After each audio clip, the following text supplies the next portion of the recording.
Welcome to the Interloop Radio. I'm Rachel Kuntz, and I'm just checking in with my friend Anna Q, author of Made in China. Let's see what she's up to.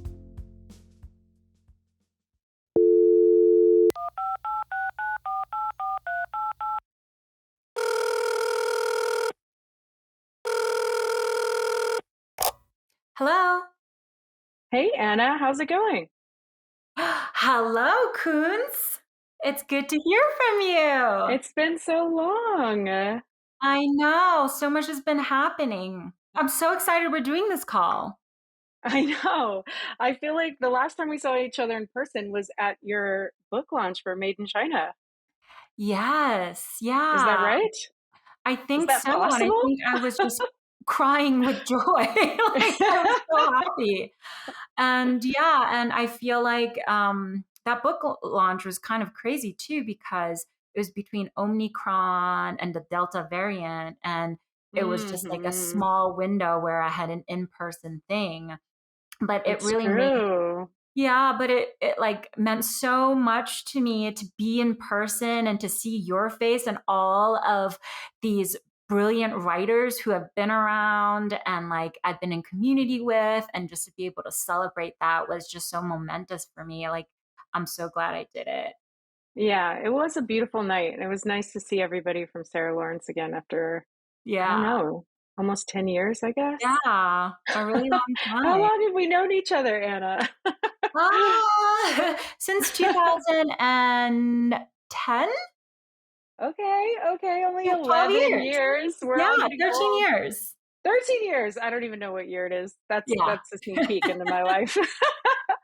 So tell me about like your writing life since then. It must have has it been like a bullet train that's just taken off now and you don't know how to get off even if you could? Hopefully. And I wish that was the case. I think the path is a hard one. And I think I've been reminded of how hard it's been. I think one of the things you sort of have to prepare yourself for after your book comes out is that immediately everybody forgets about it. Mm. And sort Oh of gosh. to quickly sort of, and everyone's constantly like, even as you're being interviewed for the book that you just published, they're like, so what are you working on next? When can we expect to read you Ah! next? And, Oh gosh. so it's always, we live in such a capitalistic society. And So so it's true. just taken me a little while to figure out what that next project is for me. I think there's something so external about publishing a book that, but meanwhile, like writing itself is such an internal process. So true. And so it just kind of took me a little while to come back to myself and begin to write again. And so I feel very grateful for that. Last Thanksgiving, I was at Yaddo. This year, I was at Rag. Wow. So Amazing. I've been doing a lot of writing in those spaces. I'm working on a novel. Ah! Tell me Yeah, more. switching genres completely. Um, Wow. yeah, I think I felt like I was ready for a different project and one that wasn't about me. Yeah. I, writing nonfiction, I think it holds a very special place in my heart, and I will always write nonfiction. But I think it's also good to turn away from the self after so much navel gazing. And I wanted to write like more of a saga book.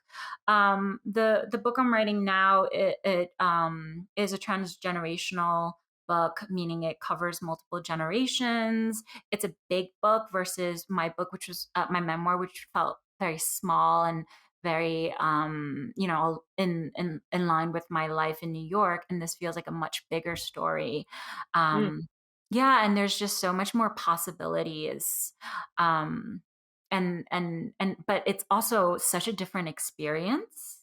I was gonna Um, ask, mhm, I how do you make that like mind switch and from like mining the past to sort of mining something else? Like, are you doing lots of research or what's the process? Yeah, I think research really helps. It grounds you.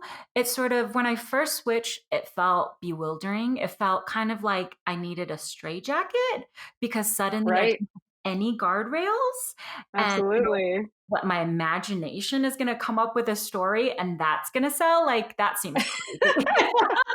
Nothing in my life has prepared me for this. Um, Totally. yeah, and so it has been a very different experience. And for me, nonfiction or the memoir that I came out with, Made in China, felt very much like a vocation. I felt like it had to be first, and I felt like I had to get it out in Mm, the world before I can turn my gaze anywhere else. And so that feels very liberating and that feels really incredible. But mm, at the same time, um, we're being a writer is really difficult, and we're constantly told that we need to produce, continuously write. And I mm. think we can sort of get burnt out by that process as well. And I think a lot about self-care and really thinking about what is best for the work instead of how quickly I can write that next book. So tell me, you've been going from residency to residency to residency. I know that you Mhm. were also teaching recently at what was it, Black Mountain Institute?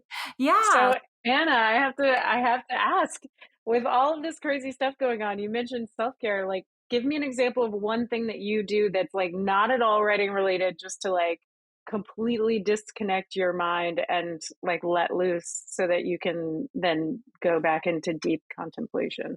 Yeah, I'm a big walker. I'm a big hiker. I do a lot of solitary things that's really meditative for my mind. Mm, So at Ragdale, for example, one of the reasons I loved it is that they have about 25 acres of prairie right in their backyard. So, beautiful. I would wake up, I would write, and then I would get stuck. I would go out and I would walk, go to lunch, come back, write some more, maybe go for another walk. And there's something about momentum that's always served me. Yeah. So like I love sitting on trains and writing on trains. There's something about that momentum that really works for my brain, and it kind of um, you know, just allows it to free up some space. So it's been pretty incredible to be out here in Colorado because nature has become such a huge part of my life. And Mm. in addition to the novel, I am thinking about a collection of essays. And Ooh, yeah, and I'm thinking a lot about the theme of forgiveness and home, and that's also one of the beautiful. reasons I'm out here. I just started learning how to garden, and that's been Hey. so yeah, tomato What plants. did anything grow? Tomatoes? Yeah, I've been growing Okay. tomatoes. So things like that, I feel like I'm trying to find joy in other things, Yeah. things that give I back to tried me. gardening too, but I got like 5 cherry tomatoes. That's it. Not very It's good. really hard. I mean, it's been sort of, touch and go a little bit. Yeah. I Um, always give myself zucchini because it's so easy, it'll grow. Like, you'll always get 10 gigantic zucchini no matter what you do to that thing, it will always oh, grow. that's good So, to that's my know. advice to you. Always Okay. plant some zucchini. It's like a Yeah. real confidence booster. Okay. Next year, zucchini on the list. Yeah. Yeah. And then you'll be So calling me in a year and being like, "What do I do with all this zucchini?" yeah, yeah. So yeah, those are two things that I've been doing a lot.